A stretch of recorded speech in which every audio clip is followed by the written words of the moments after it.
This is Jacob Carver. Welcome back to the Butcher Shop, and this is the third installment.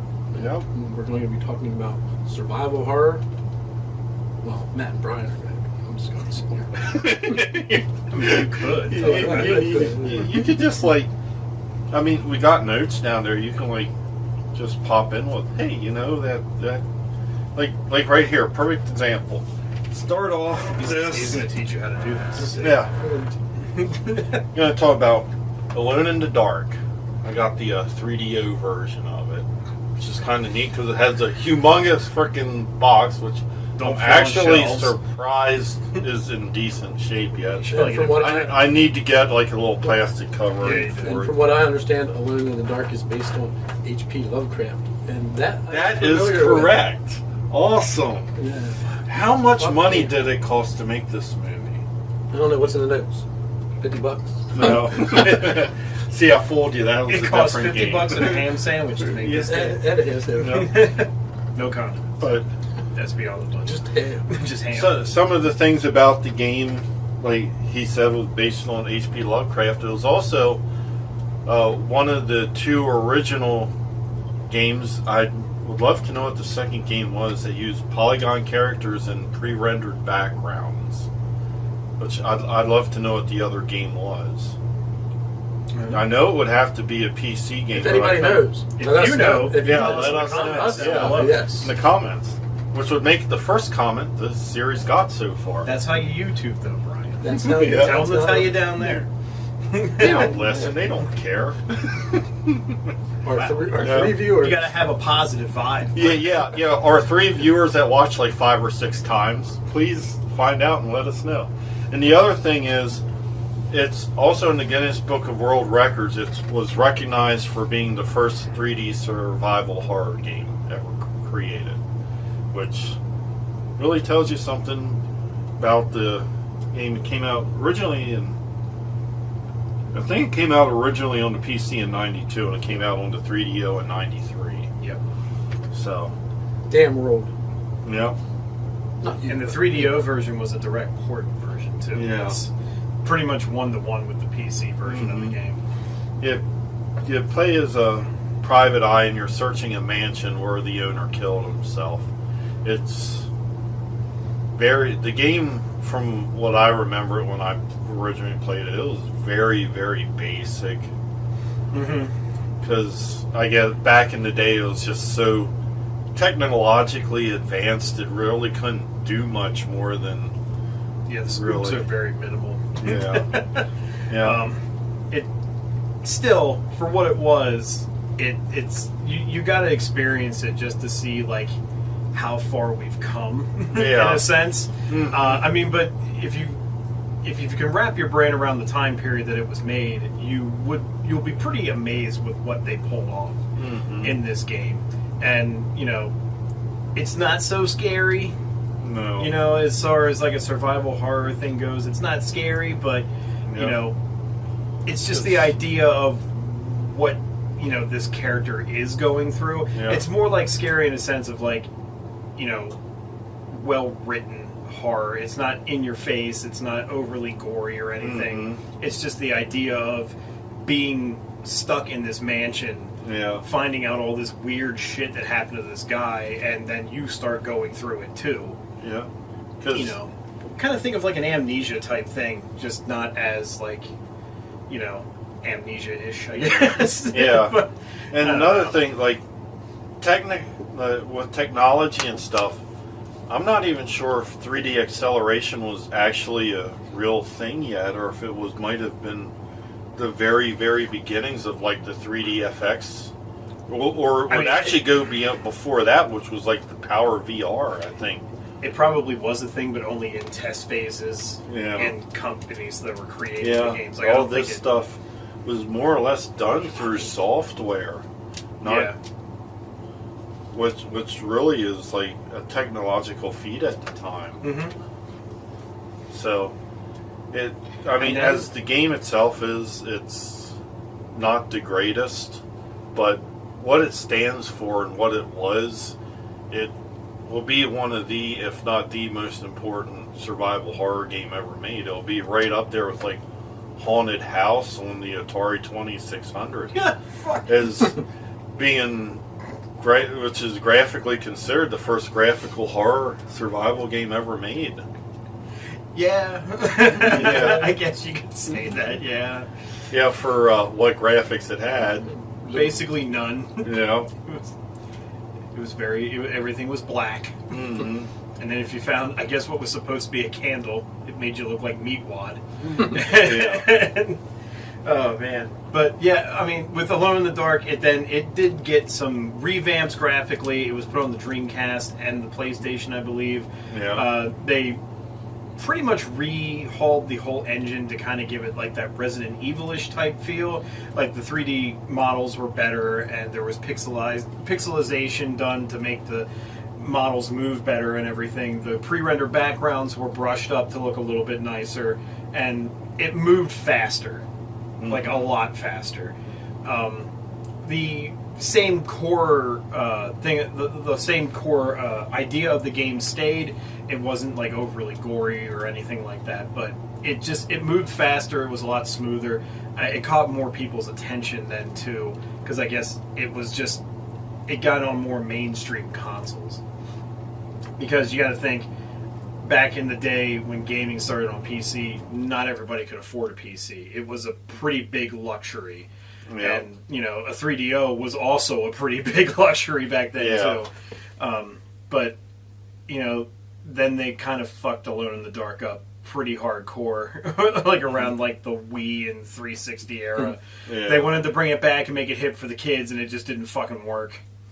I hope maybe sometime down the road they'll give it another shot, and I mean, all they really had to do was make it like Eternal Darkness, and it would have been fucking great. Yeah. Which, to me, I feel like that is the true successor to Alone in the Dark, is Eternal Darkness. But.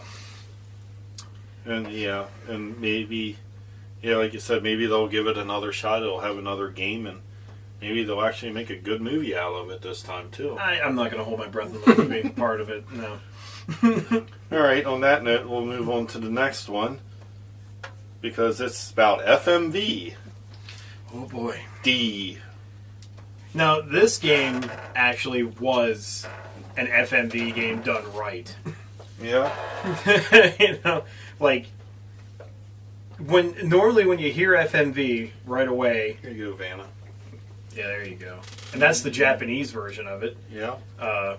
The complete it's called the complete graphics, which is... I think if I remember the American version of it, it just had like a letter D in like papyrus font with like a woman's face behind it. If I remember, that's like kind of. I think that's what the box art looked like in America. Can you read Japanese to figure out what that says? Yes. Wait, good one. Yeah. But D played. It was a point and click. It played a lot like Myst. So it was basically like the horror version of Myst, but it was done really well. Like some of the cutscenes were really fucking trippy. Well, the story overall for D was very trippy. Yeah. It really set you up for a major shock when the whole story comes out. Now, of course, we all know what the biggest gripe about the game was. No save. Yeah. You basically it wasn't a short game either. No, it was basically about 2 hours long, give or take how fast you played it. Movie that you could not save. Yeah.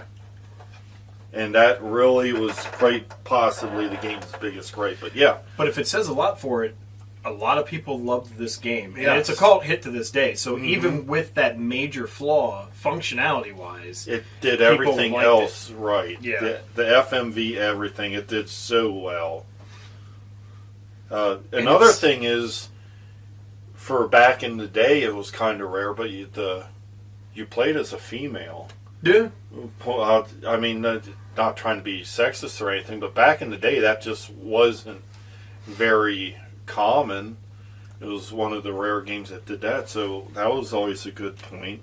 I mean, there's another game that we're going to talk about here soon that you play as a female, but in the first video, You mentioned Clock Tower. I think every one of those games you played as a female as yeah. well. So it's not a rare thing, you know. And, well, I guess. Okay, yeah, you're right. It's not rare. We're just going stereotypical horror female run around going thing. Yeah, I mean, I guess it's not super rare, but when you think of survival horror, there are two games that come to mind, and they're male centric. Yeah. So I get that's pretty much what we're getting at. Yeah. Yeah. But you know, it never bothered me. No. They That's played one the same. thing. You know, Yeah. I'd probably be screaming like a fucking baby if I was in any of these situations. And I'm the manliest man I know. Yeah. Okay. Another thing in the game, going about fucking people, is cannibalism. Yeah, I forgot that was in the game. Yeah. It basically cannibals and vampires. That's right, because there was like the scene where there was like that eyeball tomato soup on the dinner table. Mm-hmm. Mm-hmm. So it really wasn't made of tomatoes. What? Oh, that was spaghetti sauce, right? Yes. Okay. No. For a second there, I thought you were going to say something like blood. Spaghetti sauce. You say something like blood, and that would like freak me out, and I'll have to like run out of here screaming. Like a girl. Yeah. Because he's not manly like He's you. not manly like Yeah, I'm not manly like Matt. I'm glad that this is a joke. Okay, let's get off of the manly man stuff and get into dinosaurs. Yes. This is something that, you know, a lot of people don't think, you know, when they talk about survival horror and stuff, but Capcom had another game back on the PS1 that a lot of people liked, and some people actually liked it more than the Resident Evil games, and that was Dino Crisis. I didn't like it more than Resident Evil, but I enjoyed it. Yeah.